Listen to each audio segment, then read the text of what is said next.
rais wetu, hawa watu sisi tunanyesha wangu wanao pamoja, tunapiga matope pamoja, tunapigwa na vumbi pamoja. Sasa tulikuwa tunasubiri ufike ndio tukufikishie hii maneno. Na tumefurahi vile umefika.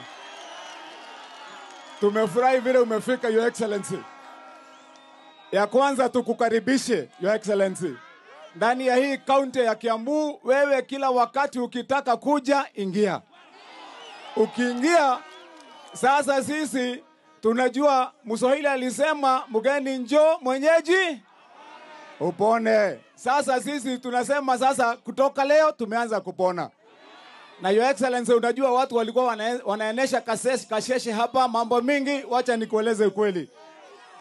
Unajua sisi hapa hatuna maneno mingi, hatuna siasa mbaya.